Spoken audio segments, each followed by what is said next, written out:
So just how long will this stalemate last? Jamie Chandler is a blogger with U.S. News and World Report and a professor of political science at Hunter College in New York City, and he joins us.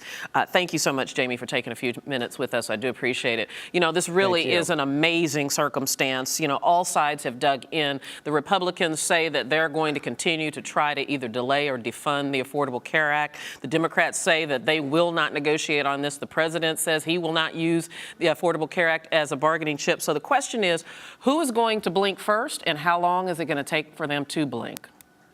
Most likely the president will make some concessions as the shutdown persists.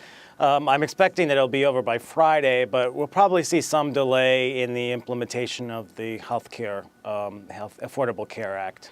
It's so interesting that you say that, because the president has said in no uncertain terms that he won't use this as a bargaining chip. He's expressed his outrage over and over about never in history has any political party ever used something like this that has nothing to do with the budget as a way to hold the law hostage. So what makes you think he's going to be the one to give in?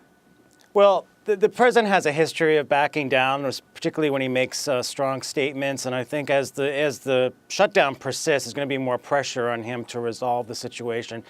The problem is that, you know, what Republicans haven't been really exploring, particularly in the fact they're trying to cut down on government spending, is that over $1 billion has already been spent on the implementation of the Affordable Care Act. So if there is a delay, say it's 6 to 8 months, all the staff of people and the infrastructure that were put in place for this program would be put on ice.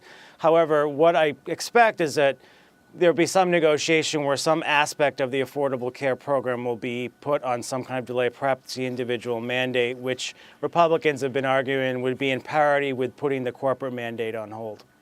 Well, of course, it remains to be seen how long this shutdown is going to last. But whatever the time limit might be, who stands to suffer the most? Who stands to lose the most by the fact that the shutdown happened at all? Well, conventional wisdom is that the Republicans would stand the most to lose, and I think from a public opinion standpoint, they're certainly getting a lot of hit from that. However, when we look at the midterm elections next year, the 2014 midterm elections, in the last shutdown in 1996, the Republicans lost seats in Congress because of the shutdown. But this time around, most of the incumbents that are serving in Congress are in very safe seats, so it's unlikely that they'll get a competitor, particularly a Democratic competitor, who would be able to unseat them. You know, and is that why this small faction of the GOP is able to wield so much power? It seems, just by a casual observer, that John Boehner, who should be, you know, the leader, is afraid of the Tea Party. How are they able to have so much influence? Well, the Tea Party attracts a highly partisan base of voters, and when we think about congressional elections, those are the kind of voters who actually turn out to vote, particularly during the primaries. So the more moderate Republicans who John Boehner is appealing to and in which a compromise would appeal to, they're simply not turning out. So the Tea Party are playing to their base, and they're also playing to a series of interest groups that have very powerful influence over the election next year. The other situation with Boehner is that a number of Tea Party organizations have actually started a Fire John Boehner campaign. So he in and of himself could potentially face some kind of challenger threat in his district in 2014. Do you imagine that there is any strategy with the Tea Party or anybody else to string this shutdown out until the deadline for the debt ceiling? Well, there's certainly an advantage from that standpoint to the more hardline Republicans. The debt limit, you know, there's a couple big problems here that haven't been dealt with. The debt limit has a greater magnitude of damage to the economy than the shutdown. If the Republicans are able to delay it much longer, that would give them a significantly bigger amount of leverage over cutting a number of programs out of the U.S. budget beyond the Affordable Care Act, and also pressuring the president to, as your reporter said a few minutes ago, approve the Keystone Pipeline.